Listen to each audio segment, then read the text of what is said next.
that is where we are right now with the preparation and positioning of our personnel, supplies, and equipment. Are there any questions? Mayor. Does the city have everything it needs? How much is this going to cost? This has been a tough year financially. If you're wrong and the flooding isn't as bad as you predicted, won't the city have wasted a lot of money buying and moving all of this stuff?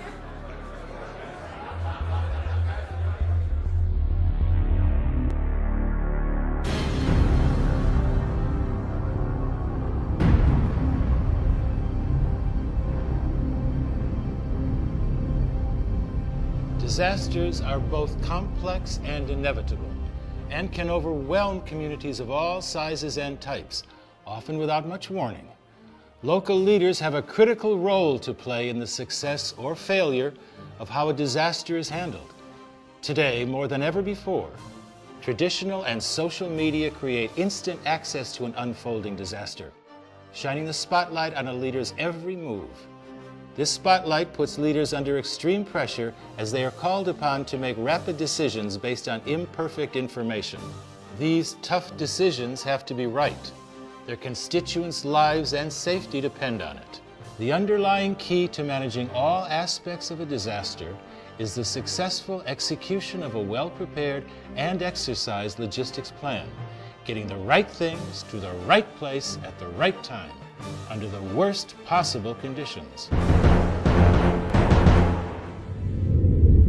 There are some basic truths about disaster logistics that every leader needs to understand in order to properly support an emergency operation. Disaster logistics will not make or break an operation. It can only break it. Logistics becomes your overriding demand, particularly when you're dealing with large area impacts of getting critical supplies into communities, because the ability to make it safe, the ability to get in and do search and rescue will ultimately fail if we don't get the supplies in there to stabilize the community, because the losses will continue.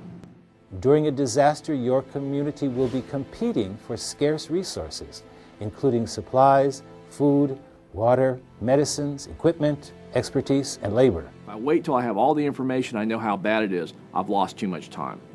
And so this is really one of those things, particularly for political leaders that make these decisions, to empower their team to act before they have all the information. I think we should wait before we spend that kind of money. Wait for what? Until we're sure that it's as bad as everybody thinks it's going to be. That'll be too late. On life safety issues, I get it. We simply can't afford all this, and there are no guarantees that the state or FEMA or anybody else is going to reimburse us. Nobody is talking about providing for every single need. But a few strategic purchases made right now will make things much easier for everyone. Mayor? We've learned lessons from past disasters that can be applied to any emergency situation. Avoid these common mistakes. Don't assume you're ready. You're not. Even the most refined logistics plans need to be tested, exercised, and revised.